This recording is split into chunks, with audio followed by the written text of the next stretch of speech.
नमस्कार दोस्तों, जी एकेडमी में आप सभी लोगों का एक बार फिर से स्वागत है।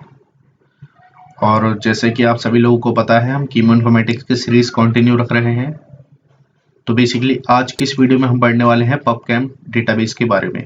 ठीक है, पबकेम डेटाबेस जो है one of the most important database है कीमो इन्फॉर्मेटिक्स पर्सपेक्टिव से, क्योंकि जनरली हमारे केमिकल कंपाउंड्स जो होते हैं पबकेम में सारे मिल जाते हैं। ठीक है, पबकेम में बहुत सारे केमिकल कंपाउंड हमारे अवेलेबल हैं, तो इस बेसिस से कीमो इन्फॉर्मेटिक्स पर्सपेक्टिव से मोस्ट इम्पॉर्टेंट डेटाबेस माना जाता है। पबकेम लेक्चर का ये पार्ट 1 है। ठीक है, and the video is sponsored by G Academy. ठीक है, चैनल पे नए हो और वीडियो अच्छा लगे तो लाइक ज़रूर करना, अगर वीडियो हेल्पफुल लगे तो शेयर भी जरूर करना, और चैनल पे नए हो तो चैनल को सब्सक्राइब किए बिना मत जाना। वीडियो का वीडियो का एक्सप्लेनेशन प्योरली हिंदी में होने वाला है, तो खास करके उन यूजर्स को बेनिफिट होगा जो बायोइन्फॉर्मेटिक्स को हिंदी में समझना चाहते हैं। आइए लेक्चर स्टार्ट करते हैं। तो बेसिकली हम आज की इस वीडियो में इंट्रोडक्शन पढ़ेंगे पबकेम के बारे में। ठीक है, छोटे छोटे पार्ट्स में बनाऊंगा, पबकेम डेटाबेस को कवर करेंगे पूरा डिटेल में, विस्तार में। तो आपको कॉन्सेप्चुअल क्लैरिटी देना मेरा मकसद है इस वीडियो के थ्रू, ताकि आप बेसिक समझ पाए कीमो इन्फॉर्मेटिक्स का। ठीक है, तो जैसे कि पबकेम डेटाबेस है जो वो 2004 में क्या हुआ था, लॉन्च हुआ था 2004 में। ठीक है, उसको लॉन्च किया गया था, कई सारी एजेंसीज का भी उसमें हाथ था, क्योंकि एक तरीके का ये इकोसिस्टम था जिस एजेंसी ने इसको इस्टेब्लिश किया था, वो है NCBI। इसके बारे में भी मैं अभी आपको बताऊंगा। ठीक है, national centre for biotechnology information, तो इसी का हाथ था बेसिकली पबकेम को स्टैब्लिश करने में। ठीक है, बेसिकली पबकेम को लॉन्च कब कर दिया गया था, 2004 में। ठीक है, पबकेम डेटाबेस को आप इस URL से एक्सेस कर सकते हो, www.pubchem.ncbi.nlm.nih.gov। तो इसका पूरा मतलब समझते हैं। www का मतलब तो हो गया हमारा वर्ल्ड वाइड वेब। पबकेम क्या हो गया भाई, हमारे डेटाबेस का नाम। ठीक है, NCBI क्या हो गया, national centre for biotechnology information. दोबारा रिपीट कर देता हूँ, national centre for biotechnology information. NLM का मतलब जो हो गया हमारा, वो क्या हो गया, नेशनल लाइब्रेरी ऑफ मेडिसिन। ठीक है, क्या हो गया, नेशनल लाइब्रेरी ऑफ मेडिसिन।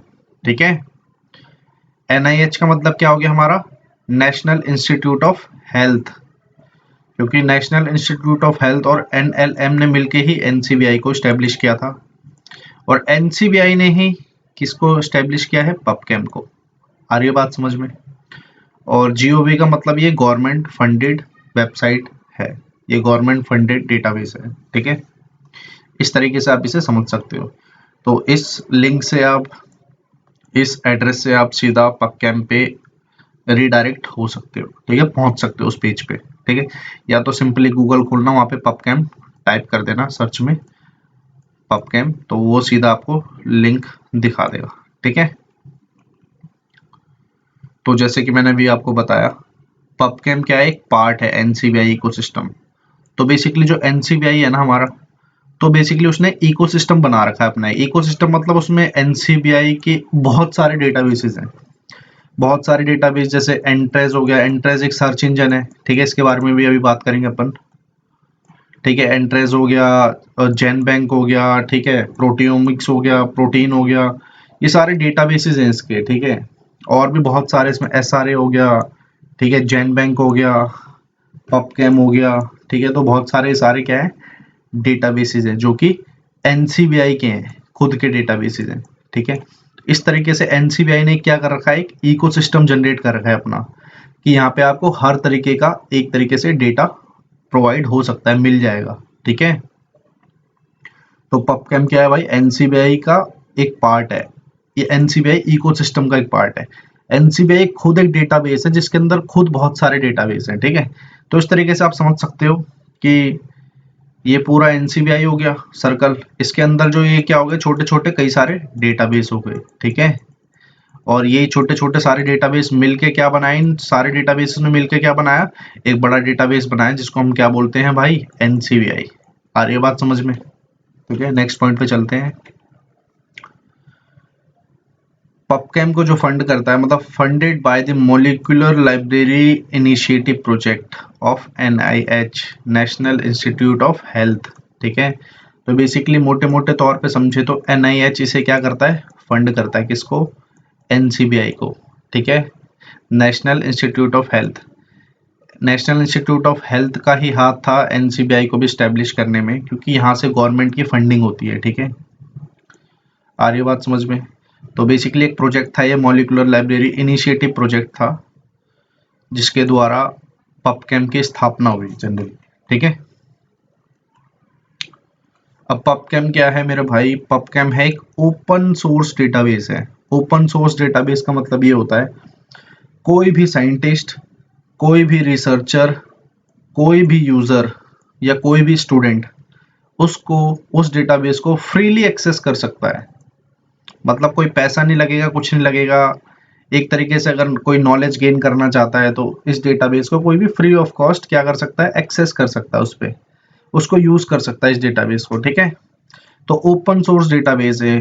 और दूसरी चीज ये है, अगर कोई साइंटिस्ट है, ठीक है, उसने कुछ रिसर्च करी, या कोई रिसर्चर है उसने कुछ रिसर्च करी, तो ये अपना डेटा सबमिट भी कर सकते हैं। यहाँ पे सबमिट कर देंगे पबकेम पे, तो बाकी इस डेटा को जो, मतलब कोई भी व्यक्ति इस डेटा को अगर एक्सेस करना चाहता है अपनी इंफॉर्मेशन के लिए, वो एक्सेस कर सकता है, ठीक है। तो इसका मतलब यही है कि means that you can put your scientific data into the PubChem, your scientific data in PubChem. आप अपना भी साइंटिफिक कोई डेटा हो पबकेम पे आप अपलोड कर सकते हो, एंड अदर में यूज इट, और कोई भी व्यक्ति जिसको इसकी जरूरत होगी वो भी इसे इस्तेमाल कर सकता है, ठीक है। तो बेसिकली क्या है पबकेम, पबकेम एक ओपन सोर्स डेटाबेस है, ठीक है, जिसे कोई भी एक्सेस कर सकता है फ्री ऑफ कॉस्ट, ठीक है, कोई चार्जेस नहीं है। बस आपको क्या चाहिए, एक कंप्यूटर और एक इंटरनेट कनेक्शन, ठीक है। पबकेम इज द की, यहाँ पे टी है ये, ठीक है। PubChem is the key for chemical information resources.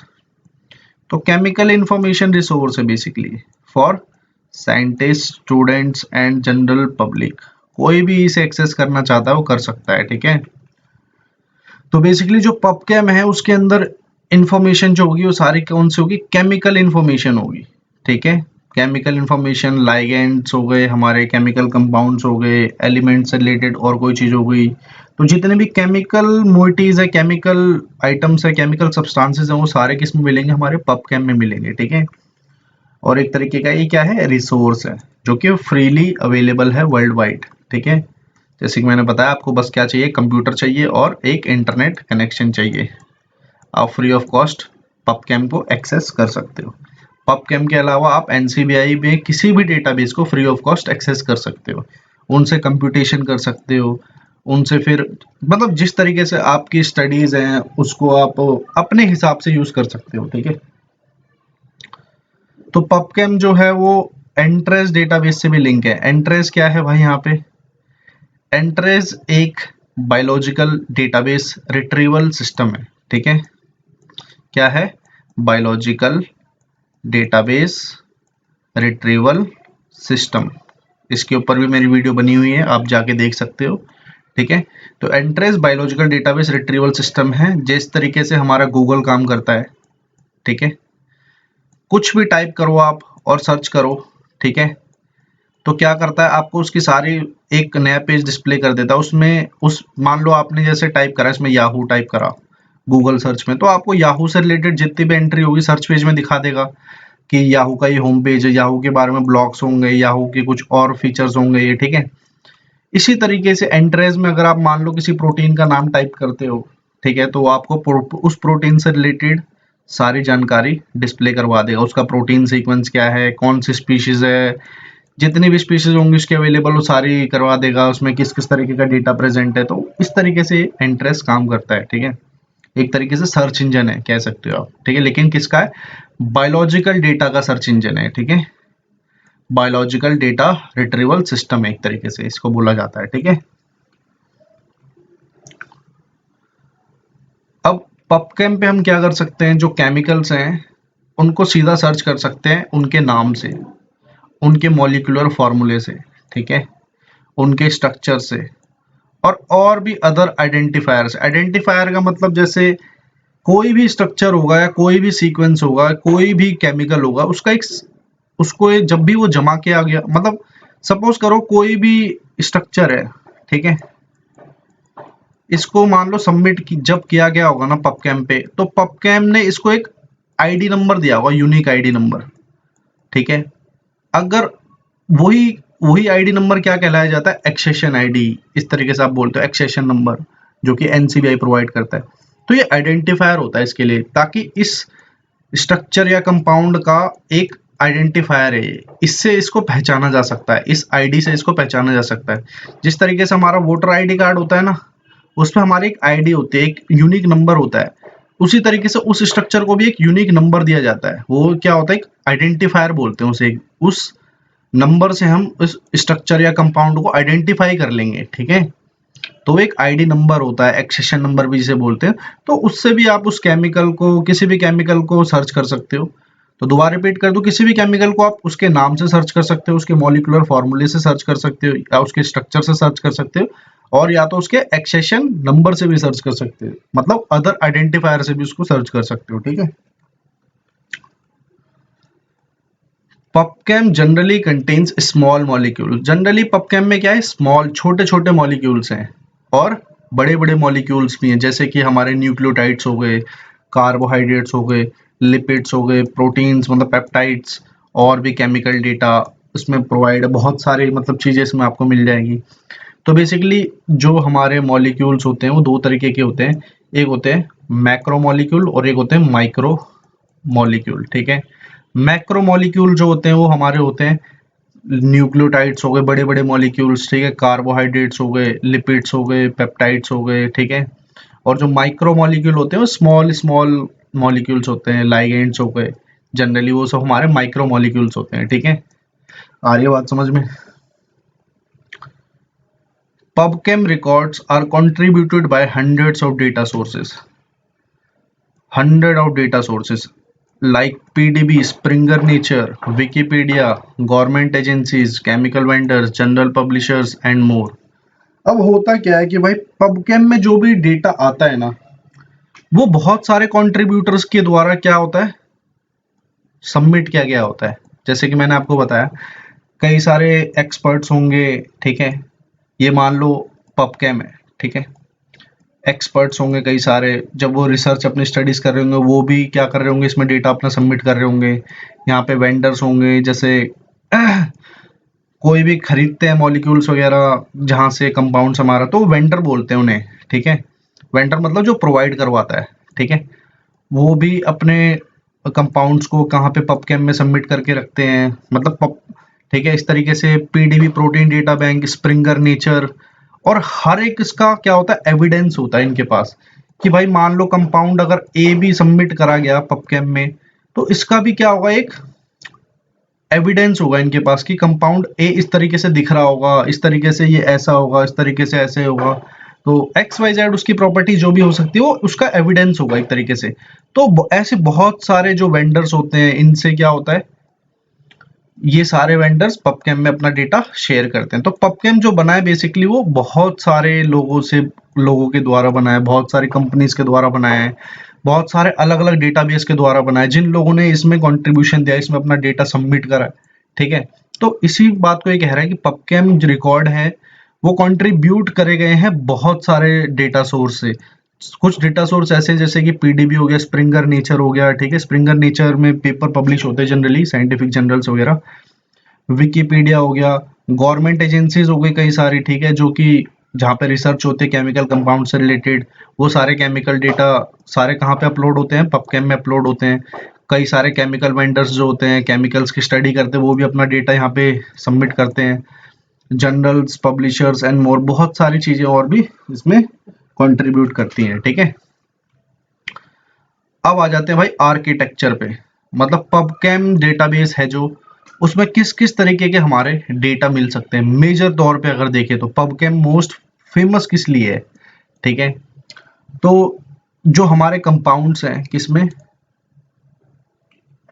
जो हमारे कंपाउंड्स हैं पबकेम में, ठीक है, तो कंपाउंड्स कितने हैं टोटल अब आज तक, मतलब टिल डेट 31 दिसंबर तक की मैं बात कर रहा हूँ 2020 की, तो 109 मिलियन टोटल कंपाउंड्स अवेलेबल हैं अभी भी पबकेम डेटाबेस में। ठीक है, तो इस तरीके से मैंने वेन डायग्राम बनाया, आपको समझ में आ रहा होगा। ठीक है, तो पबकेम डेटाबेस की ही बात कर रहे हैं। पबकेम डेटाबेस में जनरली 109 मिलियन कंपाउंड्स हैं, सब्सटेंसेस हैं 270 मिलियन, ठीक है, बायो एसेज भी हैं 1.23 मिलियन। ठीक है, तो जनरली इनका ही मेजर कंट्रीब्यूशन है एक तरीके से पबकेम को बनाने में। ठीक है, क्योंकि सबसे ज्यादा जो अमाउंट है इन्हीं तीनों डेटा का है। ठीक है, तो इसके साथ आज का लेक्चर खत्म करते हैं, मिलेंगे अगले लेक्चर में। ठीक है, अगर आपको ये वीडियो पसंद आया तो 3 काम, लाइक, शेयर और सब्सक्राइब करे बिना मत जाना। ठीक है, इसका डिटेल एक्सप्लेनेशन आर्किटेक्चर का भी पूरा नेक्स्ट वीडियो में देखेंगे। ठीक है,